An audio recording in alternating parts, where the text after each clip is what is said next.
जनतेने आपल्यावर खूप मोठा विश्वास दाखवला आणि आपण विद्यमान आमदार म्हणून निवडून आले। 1 वर्ष पूर्ण झालेला आहे। एका वर्षात मोर्शी मतदारसंघात आपण किती विकास निधी खेचून आणलेला आहे? 1 वर्षाच्या कालावधीमध्ये या मोर्शी मतदारसंघामध्ये मी प्रयत्नपूर्वक 1300 कोटी रुपयाचा निधी आणलेला आहे। या लोकांना स्वतःच्या स्वार्थासाठी स्वतः पाहिजे आहे। भारतीय जनता पक्षाला मला या वरुड शहराच्या विकासासाठी, मोर्शी शहराच्या विकासासाठी, शेंदूर सन्नाघाट शहराच्या विकासासाठी, डेव्हलपमेंटसाठी सत्ता पाहिजे आहे। त्यांच्यातला आणि आमच्यातला हा मूलभूत फरक आहे।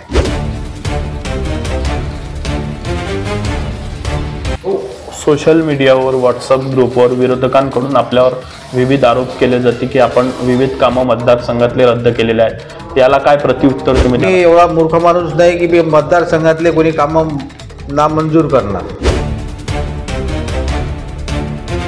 हे विरोधकांचं काम आहे, काहीतरी मला बदनाम करायचं, जनतेमध्ये माझ्याबद्दल वाईट गोष्ट पसरवायची आणि जेणेकरून निवडणुकीच्या काळामध्ये मतं जास्तीत जास्त आपल्याकडे कसे वळते करता येतील याचा प्रयत्न करणं हे विरोधकाचं कामच आहे।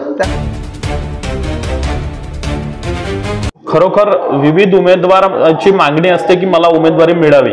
भाजपकडे अशी असंख्य उमेदवारांची, इच्छुक उमेदवारांची गर्दी होती, मात्र ज्या अंतिम क्षणी आपण उमेदवारांची निवड केली, उमेदवारी ज्यांना जाहीर केली, त्यानंतर थोडी नाराजीची लाट काही मध्ये आहे अशी चर्चा आहे। तर काय याला उत्तर द्या? आता काही प्रमाणामध्ये तुमचं म्हणणं बरोबर आहे, कारण आपल्याजवळ 350 लोकांनी उमेदवारी मागितली।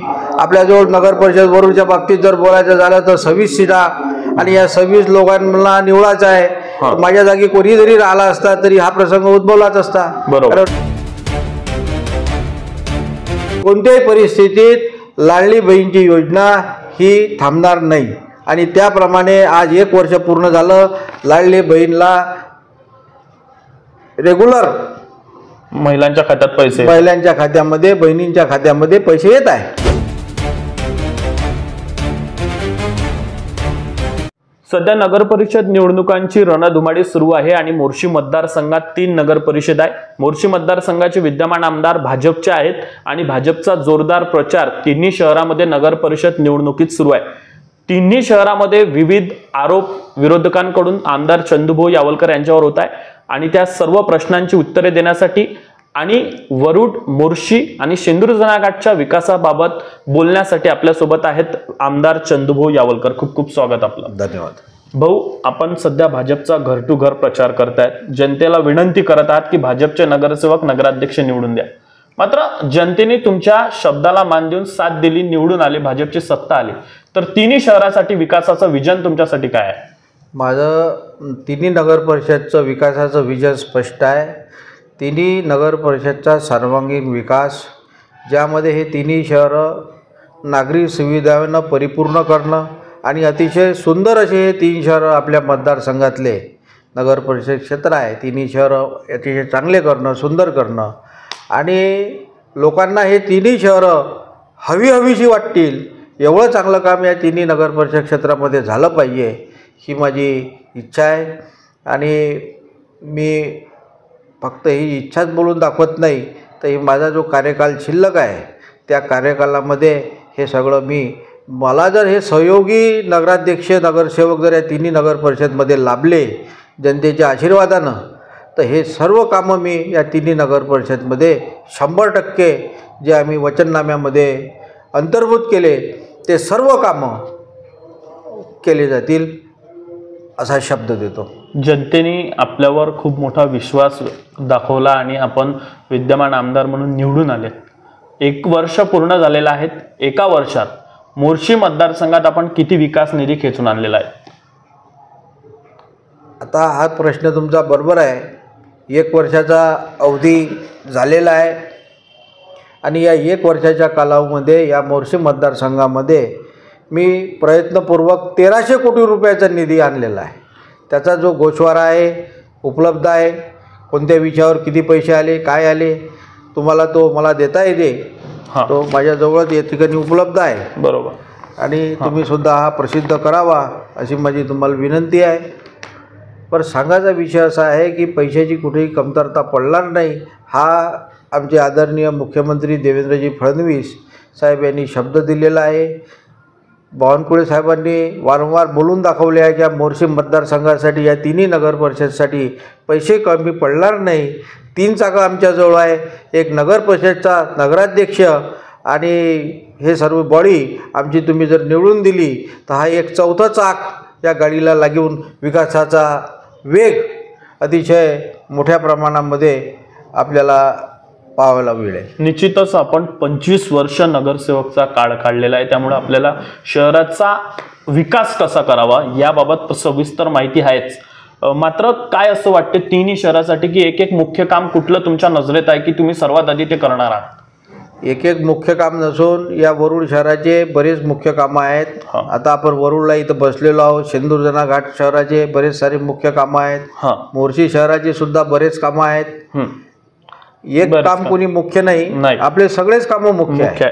ओके. त्यामुळं बाजारपेठेचा वरुडचा जो प्रश्न आहे तो आपल्याला तातडीनं सोडवणं गरजेचं आहे. त्यासाठी आपण शासनाकडून 10 कोटी रुपये जागा अधिकरणासाठी मंजूर करून घेतले, ते पैसे सुद्धा आलेले आहे. विरोधक लोकांचं काम आहे की हे होऊ नये. सोन्याच्या मोलाची जी जागा आहे, अतिशय मौल्यवान जागा आहे, जी नगर परिषदनं ताब्यात घेण्याचं ठरवलेलं आहे, शासनानं ताब्यात घेण्याचं ठरवलेलं आहे.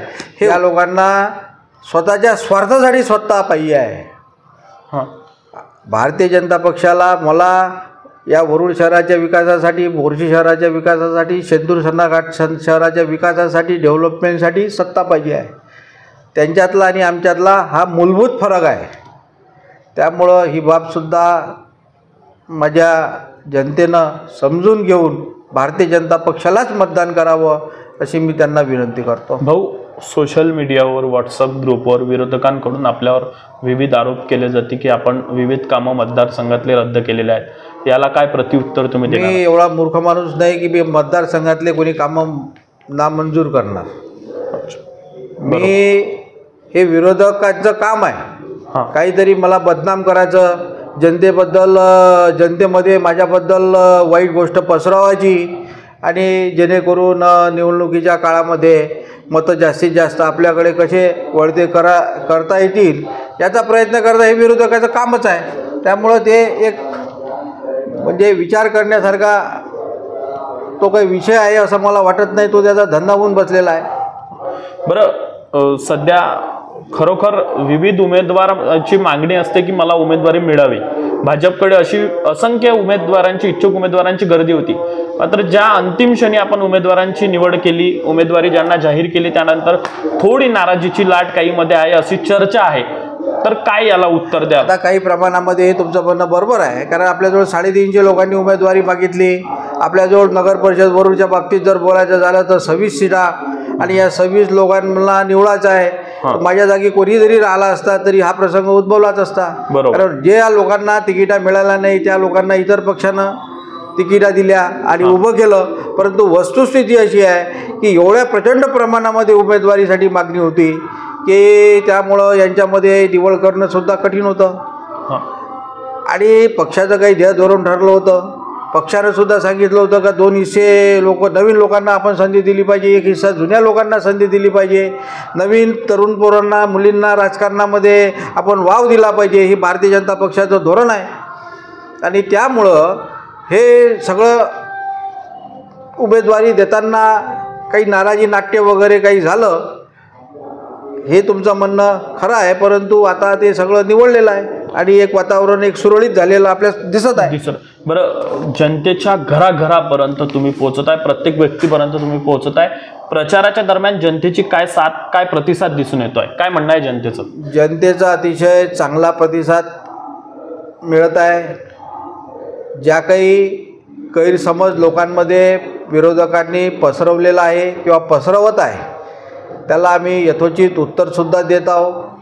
आणि जनतेचा माझ्यावर प्रचंड विश्वास आहे. मी त्या विश्वासाला तसोभर बी धक्का लागू देणार नाही. माझ्या वतीनं मी एवढी सारी काळजी घेतो आहे आणि मला विश्वास आहे का अजून थोडा अवधी द्या. 1च वर्ष झालेलं आहे. या मतदारसंघामध्ये मी 1300 कोटी रुपये आणलेले आहे. या सर्व त्याचं नियोजनसुद्धा झालेलं आहे. बरेच कामं मार्गीसुद्धा लागले, कामंसुद्धा लागलेले आहे. पहिलं वर्ष होतं, परंतु तरी मी विश्वासानं सांगतो, महाराष्ट्रातल्या सर्वात जास्त पैशामध्ये आपला मतदारसंघाचा समावेश आहे. कारण पहिलं वर्ष होतं सरकार, निश्चितच पहिल्या वर्षामध्ये सगळ्या गोष्टी तुम्हाला कल्पना आहे. लाडली बहीण योजनेमध्ये खूप सारा निधी वळता करण्यात आला आणि तरी पण मागच्या विधानसभेच्या निवडणुकीमध्ये आमचे आदरणीय देवेंद्रजी फडणवीस साहेब यांनी सांगितलं होतं की कोणत्याही परिस्थितीत लाडली बहीणची योजना ही थांबणार नाही. आणि त्याप्रमाणे आज 1 वर्ष पूर्ण झालं. लाडली बहीणला रेग्युलर महिलांच्या खात्यामध्ये बहिणींच्या खात्यामध्ये पैसे येत आहे. आणि त्यावरून तुम्ही समजू शकता, तेव्हासुद्धा विरोधकांनी खूप गोंगाट केला होता की लाडली बहीण योजना बंद होणार आहे, परंतु असं काही झालं नाही. हे विरोधकांचं नेहमीचाच विषय आहे की निवडणूक आली म्हणजे वेगवेगळ्या तऱ्हेनं सरकारला किंवा स्थानिक आमदाराला बदनाम करणं हे सुरू असतात. बरं, ठीक आहे. आमदार म्हणून मोर्शी मतदारसंघाच्या विकासाबाबत तुम्ही निधी खेचून आणणार आहे, मात्र आमदार म्हणून तिन्ही नगर परिषदचे नगराध्यक्ष आणि नगरसेवक हे भाजपचे असणं म्हणजे तुमचे असणं का महत्त्वाचं असते? महाराष्ट्र शासन आपलं आहे. आदरणीय देवेंद्रजी फडणवीस साहेब भारतीय जनता पक्षाचे मुख्यमंत्री आहेत. पालकमंत्री भारतीय जनता पक्षाचे चंद्रशेखरजी बावनकुळे साहेब आहेत. मी या मोर्शी विधानसभा मतदारसंघाचा आमदार, भारतीय जनता पक्षाचा मी आमदार आहो. गाडी जर आपल्याला व्यवस्थित जर चालवायची आहे तर आपल्याला आम्ही 3 चाकं गाडीची आहो. 4थं चाकाची बी गरज आहे. 4थं चाक भारतीय जनता पक्षाच्या नगराध्यक्षांना, नगरसेवकांना निवडून देणं अत्यंत गरजेचं आहे, जेणेकरून आपली गाडी विकासाची गाडी व्यवस्थित धावली पाहिजे. यासाठी नगर परिषद नगराध्यक्ष असो का नगरपालिकेचे सदस्य असो, भारतीय जनता पक्षाचे बहुसंख्येनं निवडून येणं अत्यंत गरजेचं आहे. आणि म्हणून मी वारंवार विनंती करतो आहे की भारतीय जनता पक्षाच्याच उमेदवारांना आपलं अमूल्य मत आपण जनतेनं, तिन्ही नगर परिषदेतल्या जनतेनं द्यावं अशी मी वारंवार विनंती मतदार राजाला करतो आहे. तिन्ही शहराच्या विकासासाठी तिन्ही शहरात माझ्या भाजपचे म्हणजेच नगराध्यक्ष, नगरसेवक असावे अशी प्रतिक्रिया आणि विरोधकांच्या प्रश्नांची आणि विरोधकांनी केलेल्या आरोपांची देखील उत्तरे आमदार चंदूभाऊ यावलकर यांनी दिलेली आहेत.